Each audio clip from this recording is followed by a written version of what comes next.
علي، صباح الخير والعافية عليك. صباح النور والسرور لك زميلي، تحياتي واحترامي لشخصك وعلى ضيوفك الكرام وجميع مشاهدي قناة العراقية الرياضية وبرنامج صباحك مريم. يا هلا ومرحبا بك، سعيدين جدا بسماع صوتك استاذ علي. بس احنا عندنا كلام كثير حول منتخبنا الوطني النسوي بكرة القدم والخسارة الثقيلة امام تايلاند ب7 أهداف، يعني مقابل لا شيء.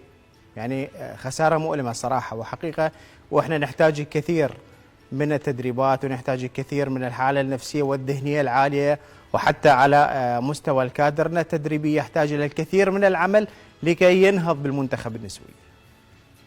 يعني أكيد اليوم ثقيلة وكنا ننافس في تحقيق نتيجة إيجابية طبعا في مباراتنا يوم أمس مع منتخب تايلاند، أكيد بعد تحقيق الانتصار في مباراة واحدة والتعادل في مباراة. المنتخب النسوي لم يظهر يوم امس بالمستوى المطلوب وما يطمح له الجمهور العراقي، لكن لنكن واقعيين، الكرة النسوية في السنوات الأخيرة عانت الكثير بسبب ضعف الإعداد، قلة الدعم، وأيضا عدم توفير مقومات النجاح. اليوم نحتاج يعني في هذه البطولة إلى تفادي الأخطاء أولا في المباراة المقبلة والمحاولة على المنافسة طبعا على خطف البطاقة المؤهلة طبعا، بالإضافة إلى أن تكون هذه المشاركة مشاركة مفيدة من الناحية الفنية والبدنية. اليوم المدرب يشخص الأخطاء ويشخص نقاط القوة والضعف حتى يتم تلافيها في البطولات المقبلة طبعا.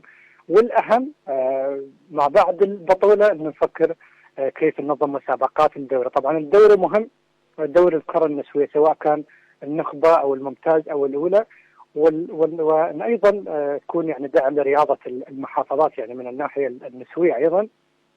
استاذ علي، عندي سؤال لحضرتك، عذرا للمقاطعه. حضرتك تحدثت نعم. حول الجاهزيه الفنيه لمنتخبنا النسوي، لكن على الجانب الاخر منتخب تايلاند منتخب ليس بالسهل تماما، يعني هو تصنيفه العالمي 46 نعم. واحنا 176. نعم. بالفرق بهذه نعم. المستويات ايضا يعطي الافضليه بالنسبه لمنتخب تايلاند.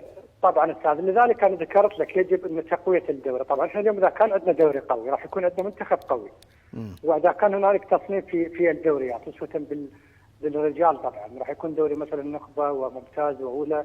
نقوي رياضه المحافظات. احنا نكون واقعيين على مستوى العراق قله المواهب في الكره النسويه لاسباب كثيره، منها عدم تنظيم المباريات في الدوري. لذلك نتمنى ان يكون دوري الكره النسويه يكون اهتمام من ناحيه الملاعب ومن ناحيه النقل التلفزيوني حتى يكون حافز للكره النسويه ان تظهر بافضل صوره ممكنه.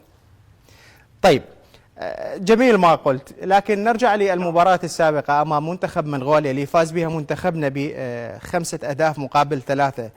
هي نقدر نقولها جعلت من حالة الغرور لدى لاعبات منتخبنا الوطني، وهن فيما بينهم وبين نفسهم قال احنا ممكن أن نتغلب على تايلاند. حالة الغرور كانت حاضرة بالنسبة للاعباتنا؟ اكيد ان احنا اليوم طبعا المنتخب النسوي ايضا من الناحيه النفسيه اكيد يعني يفتقر الى الخبره اكيد. يعني في هذه البطوله انا اتمنى تكون يعني نستفاد منها ايضا من هذا الجانب من موضوع الغرور، انه واجهنا المنتخب السابق والمنتخب التايلندي افضل يعني بكثير يعني فنيا، يعني من الناحيه الفنيه هو افضل.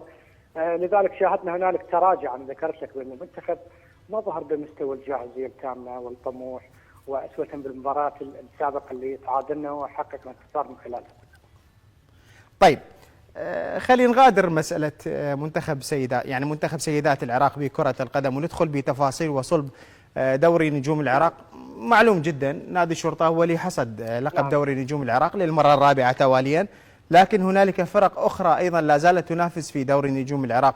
هو شيء لن يغير يعني من يعني مستوى البطولة، لكن على مستوى ترتيب الفرق الأخرى تطمح لأن تكون متقدمة بترتيب دوري نجوم العراق.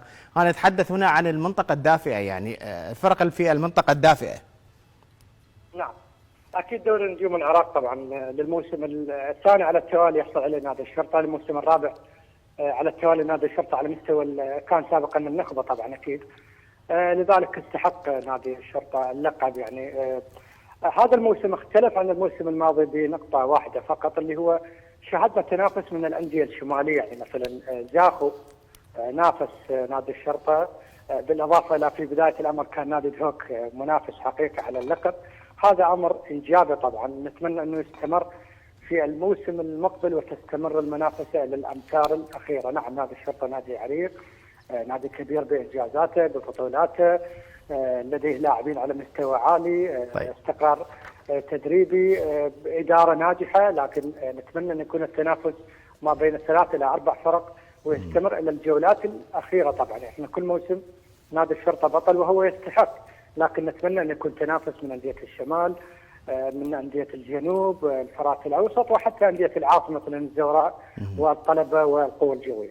طيب خلينا نتحدث حول مباراة بختام الجولة 37 اليوم أمس، لعلها كانت الأبرز ما بين نادي الطلبة ونادي القاسم. احنا في كل بداية حديثنا نتحدث حول نادي القاسم، الفريق الفتي الشاب، يعني حالة مادية قليلة جدا، استطاع من تغيير الكثير وإحراج الفرق الأخرى، لكن على الجانب الآخر نادي الطلبة بقيادة باسم قاسم أيضا مستقر فنيا تماما حتى على مستوى اللاعبين. المباراة كانت قوية بها كامل الإثارة والندية، والدليل يعني حتى مستوى الفوز كان بنتيجة هدف واحد. أكيد اليوم بالنسبة للأنيق، الأنيق غني عن التعريف بإنجازاته وبجمهوره أكيد، وقاعدته الجماهيرية الكبيرة أكيد، ومكانته طبعا هو ركن من أركان الكرة العراقية أكيد. جماهير نادي الطلبة منذ سنوات وهي تمنى النفس بالحصول على لقب الدوري أو المنافسة على كأس العراق. طبعا في هذا الموسم بالمركز الرابع، واعتقد هذا المركز يعني لا يلبي طبعا تطلعات جماهير الطلبه. طبعا كانت تطمح بالافضل اكيد. اما على الجانب الثاني فنادي القاسم، اكيد نادي القاسم من الانديه اكيد الصاعده حديثا قبل 3 أو 4 مواسم، لكن استطاع ان يترك بصمه مميزه في دوري نجوم العراق طبعا، وحقق نتائج ايجابيه باصعب الظروف وباقل الامكانيات. يعني النادي لا يمتلك ملعب ولا يمتلك دعم مادي ولاعبين طبعا باقل الامكانيات، لكن مع ذلك حتى مو فقط يعني شاهدنا مستوى فني على مستوى الفريق بشكل عام، حتى على مستوى المواهب يعني قدم لنا مواهب كثيره هذا الموسم، منهم سيف رشيد والحارث حاتم. نعم، صحفي الرياضي علي غالب كنت حاضر معنا عبر الاتصال الهاتفي من محافظة صلاح الدين. شكرا جزيلا لحضرتك على كل هاي المعلومات اللي وافيتنا بها.